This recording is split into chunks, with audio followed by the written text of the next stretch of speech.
Hi, my name is Lisa James. I'm a graduate student here at UIC, and I started learning Spanish when I was in high school around the age of 14.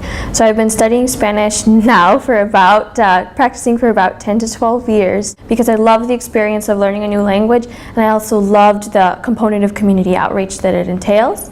Currently, like I said, I'm a graduate student in the literature department, and I'm also a TA. I think that it's always important to have a plan. It's always important to have a key idea anytime you start to write. I strongly advise against translation. That is, I strongly advise against writing first in English and then translating your ideas to Spanish, simply because the ideas don't carry over. As well, I think it's important to write in simple phrases, to always start writing very simply, and then you can always go back and readdress the ideas again. You can always go back and expand. But just to have a very simple schema is important. It gets your ideas across and helps you to use the language that you already have, rather than trying to improvise and possibly miss the point.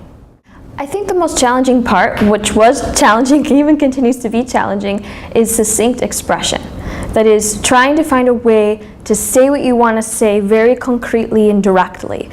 I think that's difficult because it seems to me a lot of times in Spanish that there's a lot more subordinate clauses, or there's a lot more of a tendency, even when one's writing in one's second language, to try to go around the main point. It's tempting. So I think, once again, going back to the previous point of just having a very concrete goal in mind of what it is you're trying to say, and not being afraid of the simple expression, not being afraid to not always employ the most sophisticated speech right away, at least. I think that's important. I think that the succinct expression can be difficult, but it's something that comes with time and practice.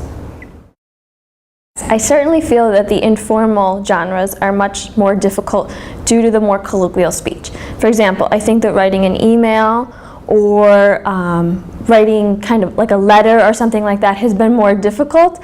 It's easier on the one hand because what you're trying to say is usually more concrete and you're not generally making an argument, but at the same time it's also difficult because you have to employ more colloquial types of speeches, and that's hard. That's not something that you pick up right away, especially since there are many dialects too.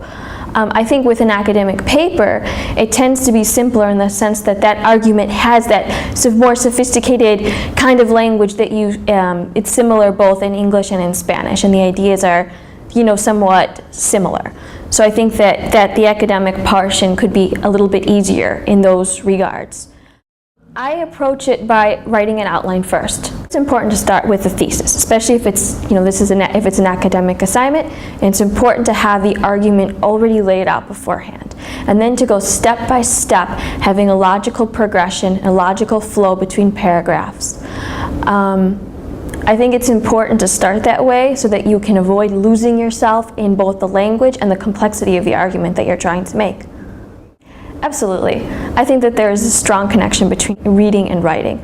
I think that when you're reading, you're exposing yourself to a variety of complex structures, both syntactic structures as well as grammatical structures and vocabulary. And I think that's important because that starts to show up, whether you're conscious of it or not, in your writing. So I would always advise you to expose yourself to a variety of different types of reading, a variety of genres, a variety of different modalities, in order for you to begin to incorporate that into your writing. And I think that it's important because it gives you just a stronger base of vocabulary and brings you a richer set of terms in order to draw from when you're yourself composing an essay. I would say know what it is you want to say beforehand. Know who your audience is, know who it is that you're addressing, and also know what the limits of the length are. What is the extension? It's important to know these things in advance because it gives you sort of the structure, the way that you're going to move through your essay, through your document. I think it's important, like I said, to have it laid out beforehand, to go step by step, and to have kind of a logical thread that holds everything together. It should be coherent, and it should not also be repetitive. So it's important to make sure that your main idea is composed of about 3 blocks or 3 main ideas that are different but are also logically connected. I think that it's important to very simply say what it is that you want to say. I would say not to make recourse to a dictionary at first if possible. I would say that you can certainly avoid a translator, and even avoid at first the help of a tutor in the composition of your paper. I would say what it is that you need to say using the resources that you already have.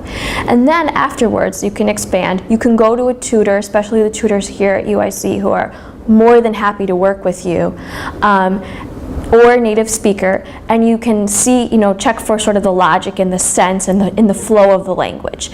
But I would strongly advise against using a translator or using a dictionary even, because sometimes the connotations can be a little bit tricky. So I would say really trust yourself. Trust the things that you know, because by the time you've taken 104 level class, you have a sufficient base to express yourself, to express a concrete argument. You can always go back. You can always go back and edit, but just say what it is that you need to say, and you can also always seek help from a tutor or from your TA or instructor to help make it sound a little bit more sophisticated.